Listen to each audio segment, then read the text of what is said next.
Welcome to a brand new show on Top Employers. My name is Zinathi Guma. Now, the Top Employers Institute is a global authority that recognizes excellence in best practices.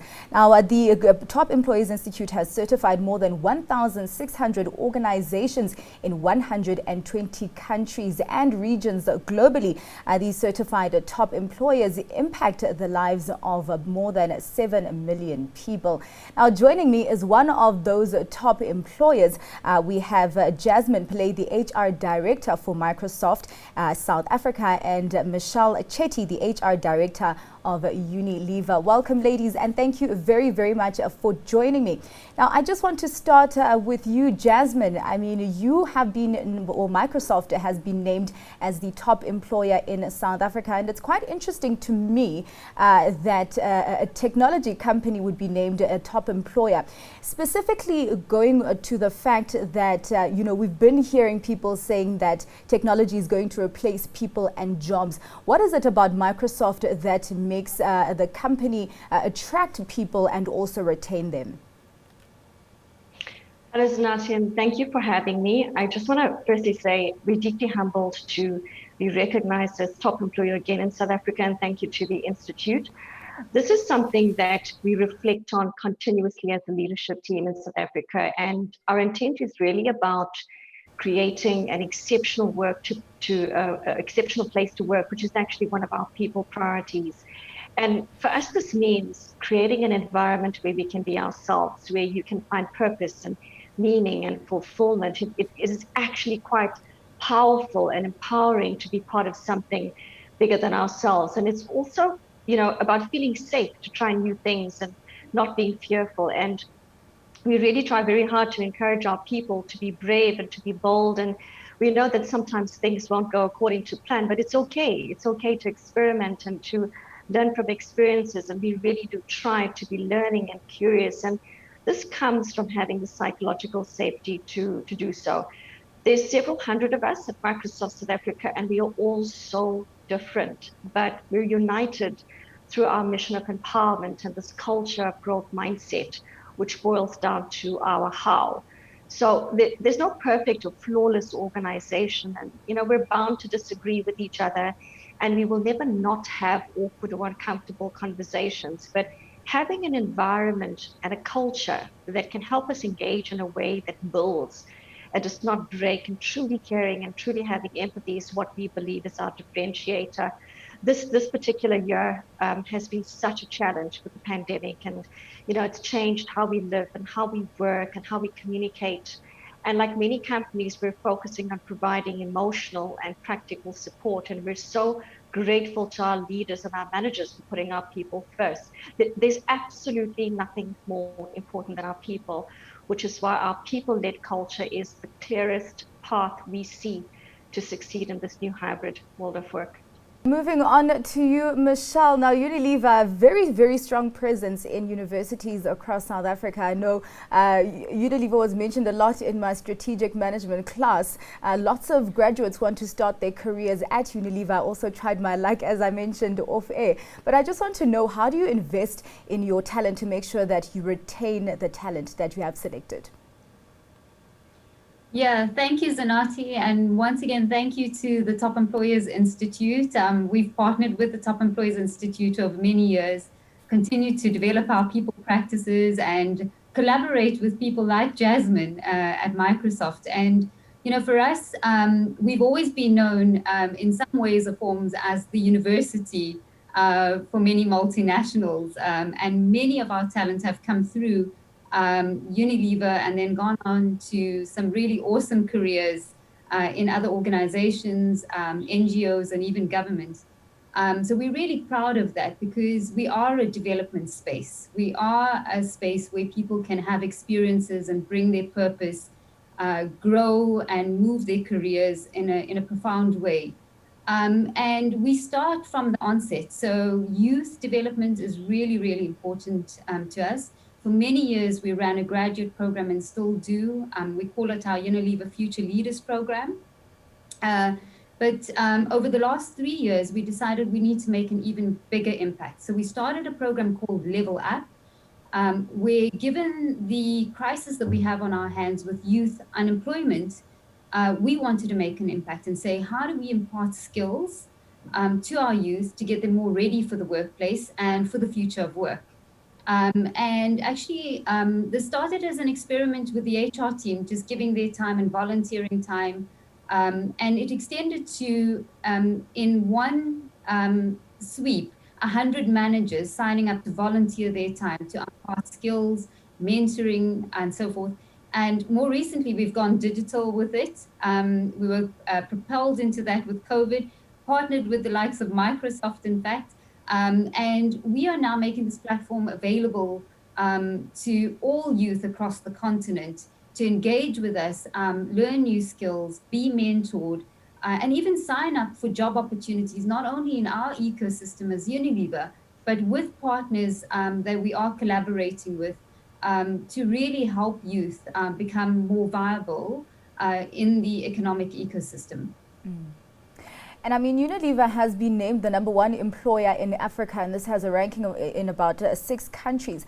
How do you maintain that thread all throughout the countries? Do you apply a blanket approach, or do you cater your people practices on the specific countries in Africa?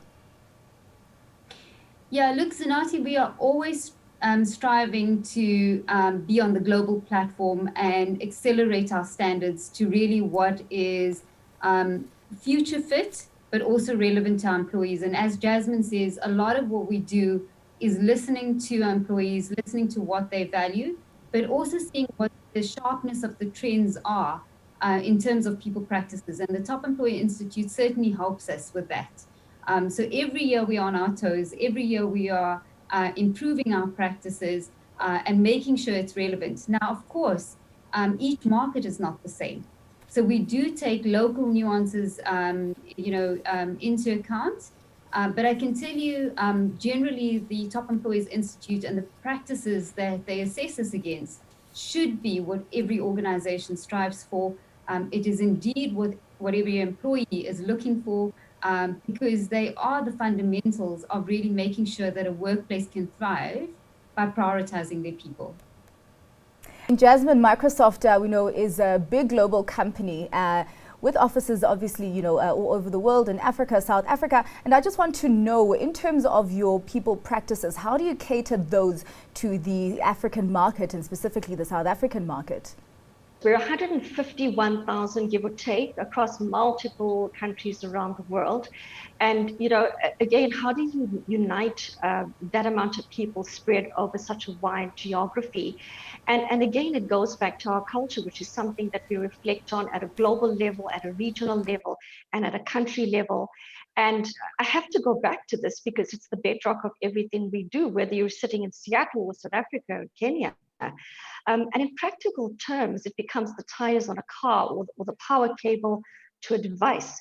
Now, we're very, very clear on our people priorities and how they line up to support our organization and our intent. And we are very deliberate in our overall talent approach and how we design and how we execute on our people practices that ladder up to this common mission of empowerment. So we have, diverse programmatic interventions, from inclusive hiring to skilling, building manager and leader capability, developing early in career, developing future leaders, and much, much, much more. And however, though, I've got to just say this, that the interventions alone will fall short of the anticipated impact without the golden thread of culture and vitally living our culture. So we do a lot of listening, Zinati, a lot of listening, and we're always interested in understanding what our employees value.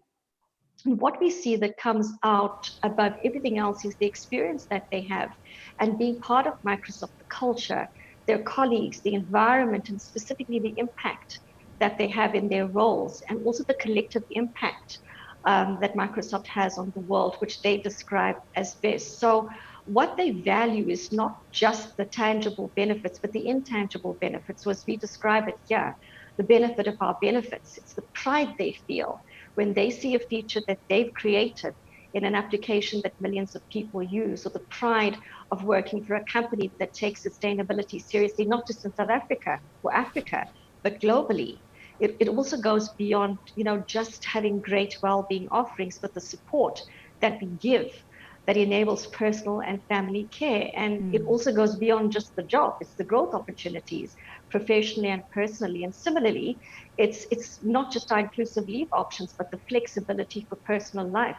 And, these are just some of the things that emotionally connect our people to Microsoft.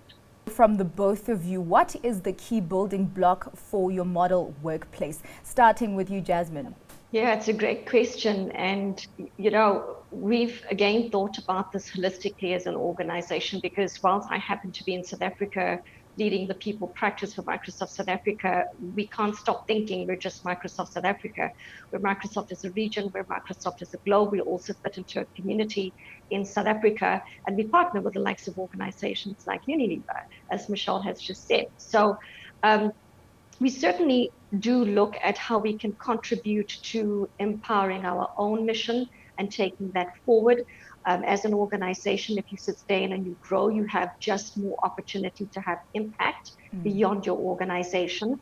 And then you've got to partner with, I love what Michelle said, sharpness of the trend. So you don't ignore what's happening in your community, and you combine that to see what it is that you need for your own people, who then in turn empower your customers and your partners and those around us. And at the heart of it, it comes down to culture, it comes down to skilling, it comes down to learning, having an open mindset, really developing leaders and managers who are so pivotal in designing those building blocks. And as we've seen through the multiple digital transformations that we've had, that will change, the landscape will change. So what was a building block, as an example, 40 years ago for Microsoft, has evolved and changed. So we just need that openness of communication, understanding, being brave, willing to try new things, and willing to realize we can't go it alone.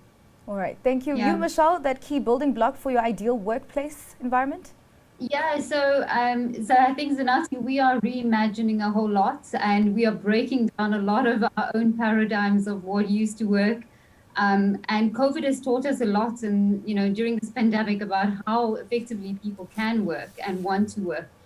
We're seeing 80% of our workforce saying that they want flexibility in some shape or form. And we're really happy that we've been able to have flexible policies to allow for that. We are also realizing that the way people want to contribute, being part of international teams is completely allowable now, because you can work virtually and actually make a huge impact on a global project at the same time. But I think what's really important for us is also that we lay our eyes on collaboration and partnerships for the big impact stuff. And we really try to discard the barriers that we see or perceive that are there. Because I think when we do that and when we collaborate, we can make a bigger societal impact. And for me, the top employers accolade is beyond just Unilever. It is about saying, how can we share what we've learned so that every organization is striving to do more for their people and for their communities. And more recently, we shared our social commitments. And in the social commitments, we talk about the future of work. We talk about reimagining employment models, that we can create experiences, even if we cannot create a full-time job in that moment. We can put people into our ecosystem to collaborate with us. We can reimagine moving beyond universities into other institutions where youth can collaborate with us. So that's a hugely exciting space that we're looking forward to. Yes. Lovely. Well, thank you. Striving to do more definitely is the name of the game. Those are two top employers that have been named as top employers by the Top Employers Institute, Unilever and Microsoft. Thank you very much to my guests. That was Jasmine Pillay, the HR Director of Microsoft South Africa, and Michelle Chetty, HR Director at Unilever.